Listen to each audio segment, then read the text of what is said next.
What do we actually mean when we say Jesus is my Savior? For most of us, it means something like Jesus forgives my sins and he gets me to heaven someday. And while that's true, in Jesus' world in the first century, the word Savior meant something a whole lot bigger. The Greek word Savior is actually the word sōtēr. Sōtēr literally means rescuer, deliverer, what I like to call liberator. It's the language of intervention. It's someone who shows up when there's danger that's real and people can't save themselves. And here's what makes this whole term that we use kind of haphazardly sometimes really interesting. In the Roman world, there was already someone being called Savior by the time Jesus arrives on the scene.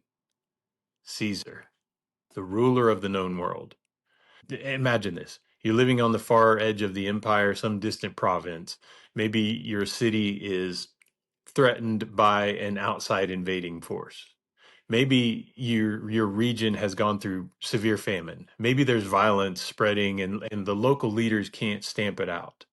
Who is the one person who has the power to send armies or to rescue you or to restore order or to send aid? Caesar. That's why the emperor was praised as savior, sōtēr. So when early Christians start calling Jesus sōtēr, they're taking language that's already reserved for Caesar and they're pointing it somewhere else entirely. It's not safe language. It's not language that's reserved for someone that we value in our heart and that we're thankful for. Rome's entire claim to legitimacy rests on the idea that Caesar is the one person in all of the world who can bring peace and salvation to the world. And here come these Christians announcing another savior. They're declaring another rescuer and placing their allegiance in another king. And their claim goes even further than Caesar's even can. Caesar might be able to rescue a city. Caesar might be able to give aid to a province. Caesar might be able to defeat an army. But Jesus, the early Christians say, does what Caesar can't do.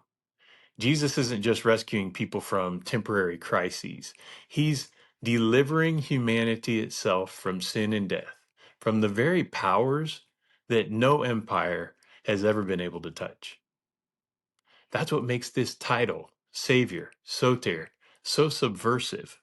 To confess Jesus as Savior is to deny every empire's claim that it alone can rescue us. There's no nation, no political system, no human ruler, good or bad, gets the final word on human salvation.